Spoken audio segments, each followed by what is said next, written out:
Welcome to this episode of the Million Dollar Mastermind. I'm Larry Weidel, and before we get started, if you want to know exactly how to win again and again, go to weidelonwinning.com/webinar now to watch something I've put together for you. Now let's get going into this episode of Million Dollar Mastermind. I'm here with Mike Zeller. Hello, Mike. Larry, what's up, my friend? We are talking, and you were telling me how you went about writing your book and the elements in it, and you came down to a really important subject. And I'm interested in hearing what you found out about that. You went through some of the basics, but how to set yourself up when the world, one thing is the universe is expanding. Yes, it is. The universe is expanding, and we're on a spinning globe going around another spinning globe, and people who want stability in life are really going to have it tough. I mean, if you're not going to be flexible, if you're going to look for some kind of freedom and independence in the world, you've got to be able to think for yourself, and you've got to look down the road.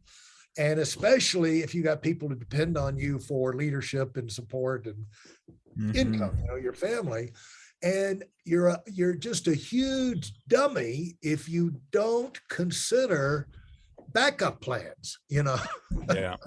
In fact, one of the things, when I've always heard when you're starting a new business, right from the beginning, it's almost like as soon as you go in and get a job, think of what's my exit strategy? What job will I go to next?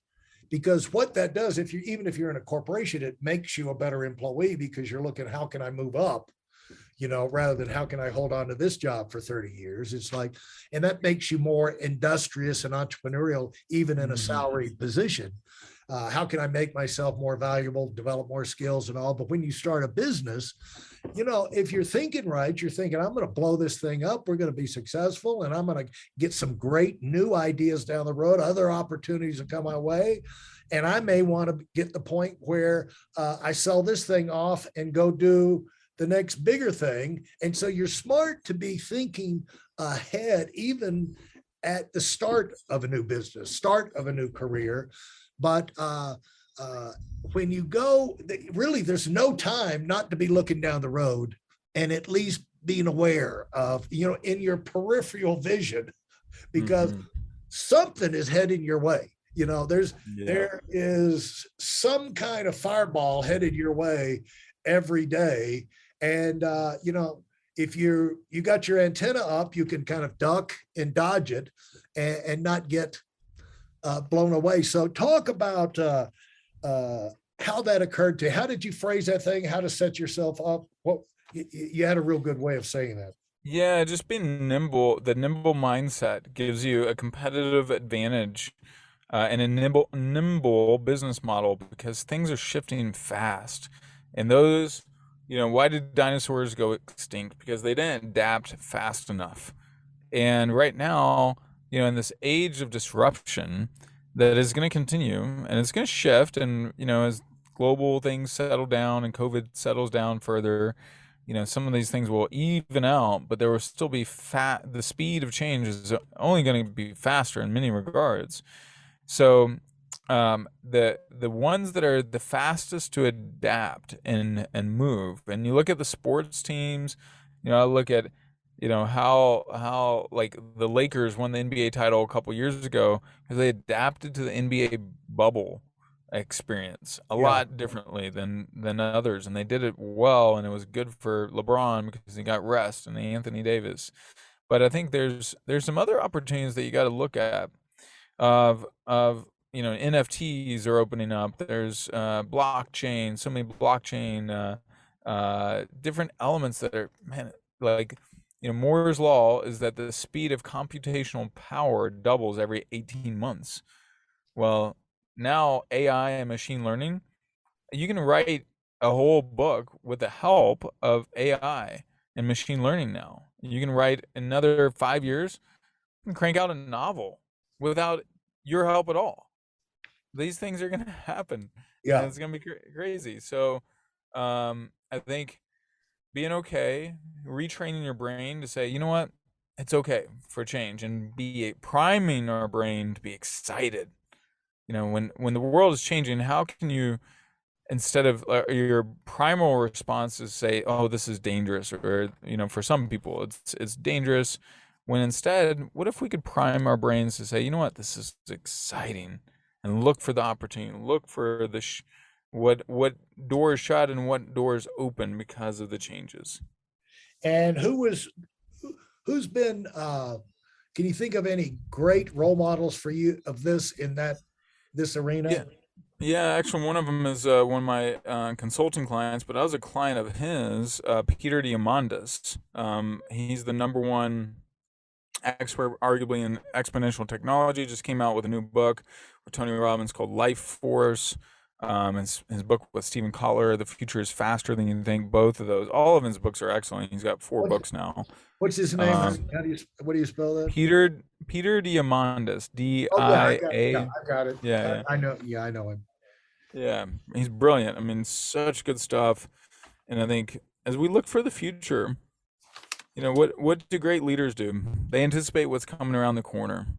Right. Winners. We're talking about winners, right? So Right. we got to see what's coming around the corner. Hey, listen, there's a lot of information online, but there aren't a lot of people who've actually done something.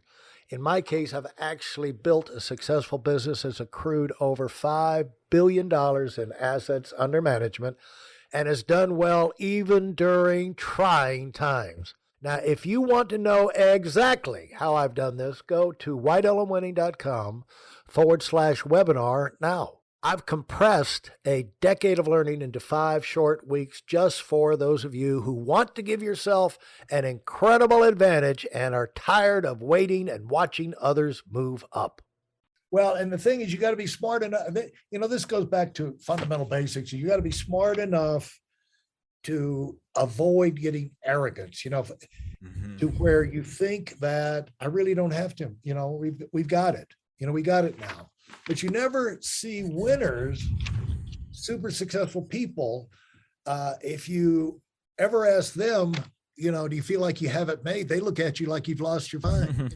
It's like, right. Have it made? Are you kidding? Because they know how much things change, and they know you're never going to, you don't stay with your head above water, just, treading the same kind of duck paddle step you did last year. You've got to improve if you're going to be able to maintain your position, because your competition's improving all the time too. And 100%. We know that in sports, that's what keeps you out there. But the thing is, like, being fast to change and adapt. You might have a great position in your marketplace, but and new things are coming along. But if you're not paying attention to those things and implementing them, bringing them into your business and using them as tools to get ahead yourself, as they're, at least make yourself aware of them, and then step by step bring them in. And if you're not doing that, the only thing you need to realize is your competition is. Yeah, exactly. And, they're folding in advantages all the time, and sooner or later, your charisma, your reputation, your work ethic is going to get steamrolled by somebody. Most of the wars are won by the ones with the best ammunition, and you can't go out against long rifles with your bow and arrows and continue to win wars for the next 100 years. You know what I'm saying? At some point, you need to go take a look at the firepower. And so, because your enemy is, and the thing is, it's business is competition. You got to compete, and nobody has any sympathy for you if your sales go down. And what have you found out about looking at the numbers of business, especially in startups? What do you tell people? Looking at the number of businesses, I mean, businesses are fluctuating, but ultimately the same number of businesses still exist. It's roughly the same percentage of population as entrepreneurs. That hasn't changed. Now we've got a lot of freelancers now. Like the free agent nation is more prominent. The gig economy is here, and that's probably going to continue a little bit. And a lot of people are rejecting, the Great Resignation. Man, people said, "Hey, I don't want the same old job anymore," and they don't want to go back to the office environment. So a lot of leaders are making boneheaded decisions on some of that too. But I think we've got to look, man. What are ways? The other thing, as a person who wants to be in the right wave, you think of, am I the guy standing on the beach that is just walking along, and I don't even see the wave of disruption coming, and I get sideswiped and I get wiped out? Or am I riding the right wave? You think of a wave, how much energy is being carried by that wave? It's really hard to go against the wave, but it's really easy if you're a surfer to ride a big wave. I mean, it's not easy, but there's a lot of energy that you can ride if you are paying attention. And so we want to ride, like, I remember the .com boom in the 90s, and man, boom, everything with the .com went way up in value. Right. So, what are the opportunities? Am I in the right industry? Am I leveraging my genius? People who accomplish extraordinary things put themselves in extraordinarily right positions.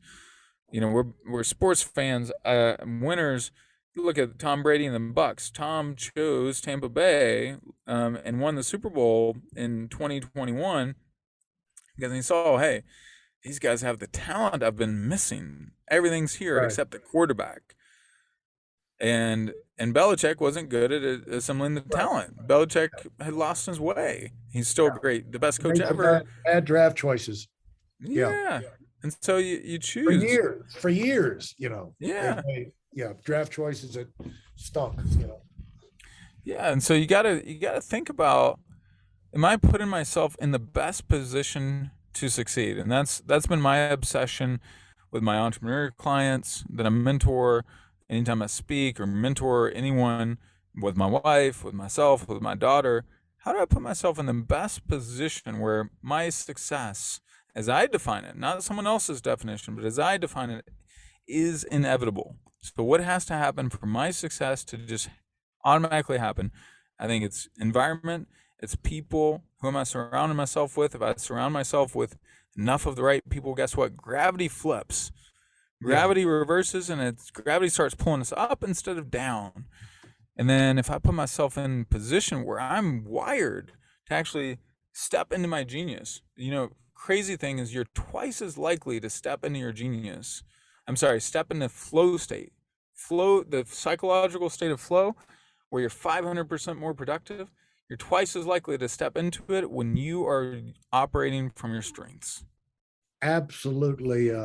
Can't be stated enough. And really, that's what you work for all your, when you're setting up everything in your life, everything contributes to you being able to get into that state of flow, maximum, peak performance, productivity, or whatever, and stay in there. Because when you're in that thing, multiples, we call it magic, but multiples can happen.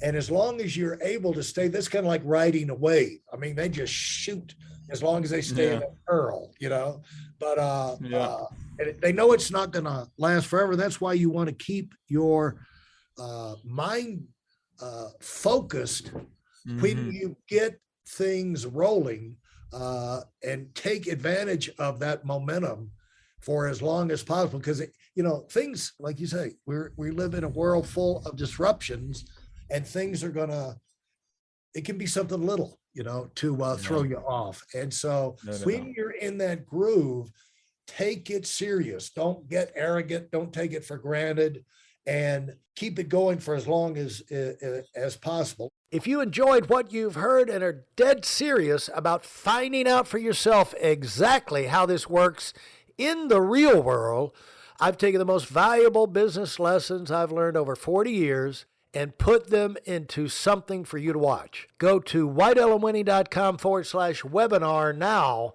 in order to move up as fast as possible. I'm Larry Weidel, and I run the $1 Million Mastermind. Go, go, go.